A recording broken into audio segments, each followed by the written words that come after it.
வணக்கம் அன்பு நண்பர்களே, வாழ்க வளமுடன். சினம் தவிர்த்தல் சாப்டர் கம்ப்ளீட்டா முடிஞ்சது. இருந்தாலும் நம்மளுக்கு நிறைய கேள்விகள் சந்தேகங்கள் இருக்கும். அதுக்காக வேதாத்திரிய மகரிஷி அவர்கள் இந்த வினாவும் விளக்கமும் அப்படிங்கிற ஒரு பகுதியை நம்மளுக்காக கொடுத்துருக்கிறாரு. இந்த பகுதியிலிருந்து நம்மளுக்கு என்ன லெசன் இருக்குதுன்னு பார்ப்போங்க. ஃபர்ஸ்ட் கேள்வி: சினம் கொள்பவன் வைராக்கியசாலியா, பொறுமை கொள்பவன் வைராக்கியசாலியா, இதில் யார் வெற்றி காண்பார்கள் அப்படின்னு ஒரு கேள்வி இருக்கு. அதுக்கு நல்ல முறையிலே கடமையுணர்ந்து தெளிவான அறிவோடு வைராக்கியம் கொண்டால் அதை முடிப்பதற்கு பொறுமைதான் வேண்டும். அந்த பொறுமையின்றி சினம் கொண்டால் வைராக்கியமே அழிந்துவிடும். எனவே சினத்தினால் சாதிக்கக்கூடிய நலம் ஒன்றுமே உலகத்தில் இல்லை.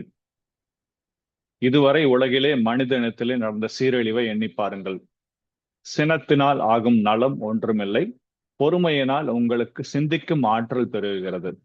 உண்மையா இருந்தாதான் நம்மளுக்கு மைண்ட்ல நமக்கு என்ன பண்ணணும்னு தெரியும். ஆத்திர அவசரப்பட்டு திடீர்னு ஏதாவது விஷயம் பண்ணீங்கன்னா அது பாத்தீங்கன்னா அது ஏதாவது தப்பாதான் இருக்கும். ஏற்றுக்கொண்ட வைராகியத்தை முடிப்பதற்கு வழிமுறை தெரிகின்றது. அதை ஒன்றன் பின் ஒன்றாக முறையாக செய்து முடிக்கக்கூடிய பொறுமைதான் வேண்டும். கேள்வி நம்பர் 2: தன்னுடைய மிக அத்தியாவசிய தேவையை நாடி அதற்கு தடை ஏற்படும் பொழுது எழும் சினத்தை எவ்வாறு தவிர்ப்பது? சினம் மனதில் சீக்கிரம் மறைவதில்லையே, அதற்கு என்ன செய்வது? நம்மளுக்கு முக்கியமான விஷயம் ஒண்ணு வேணும், அதுக்காக நம்ம போராடிட்டு இருக்கோம். திடீர்னு அதுக்கு ஒரு தடை வந்ததுன்னு உடனே ஒரு பெரிய கோபம் வருது இல்லைங்களா? அதை எப்படி தவிர்க்கிறதுன்னு சொல்றாரு. நம் வாழ்விலே எப்பொழுதுமே பிறரிடமிருந்து ஏதேனும் எதிர்பார்த்து கொண்டிருக்கிறோம்.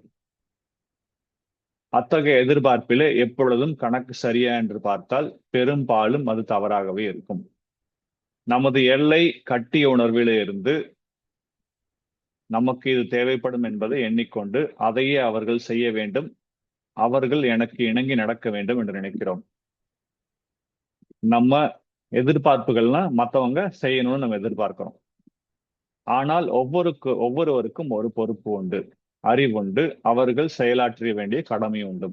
நம்ம மாதிரியே இன்னொரு மனுஷங்களும் அவங்களுக்கும் ஒரு ரெஸ்பான்சிபிலிட்டி இருக்கு, அவங்களுக்கும் சுய சிந்தனையோட அறிவு இருக்கு, அவங்களுக்கு டிஃப்ரெண்டான கடமையும் இருக்கு.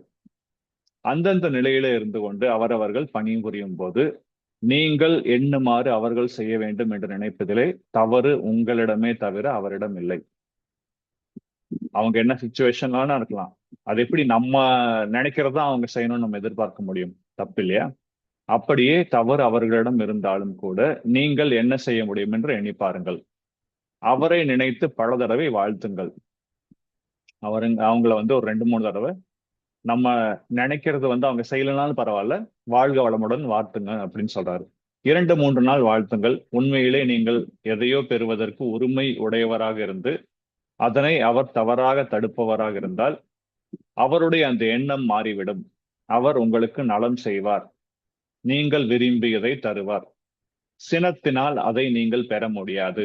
எனவே சினத்தை விட சினமற்ற தன்மையிலே, அமைதியான நிலைமையிலே, அன்பான முறையிலே அதை பெறலாம், அதை விட அதிகம் பெறலாம் என்று அழுத்தமாக கூறுகிறேன். ரொம்ப அழுத்தமா மகரிஷி இங்க சொல்றாரு. சோ யாரெல்லாம் நீங்க ஒரு விஷயம் எதிர்பார்க்குறீங்க, அவங்க அதை செய்யலைன்னா கோபப்படாம அவங்கள வாழ்த்துங்கள். ஒரு 3 நாள் 4 நாள் வாழ்த்தி பாருங்க, தன்னை போல நடக்கும். அது நீங்க எதிர்பார்த்ததை விட அதிகமாகவே நடக்கும் சொல்லி மகரிஷி சொல்றாரு. நன்றி நண்பர்களே, இந்த பகுதியை கேட்டதுக்கு. நாளைக்கு அடுத்த கேள்வி பார்ப்போம். வாழ்க வளமுடன். Have a wonderful day. God bless you. Thank you, sir.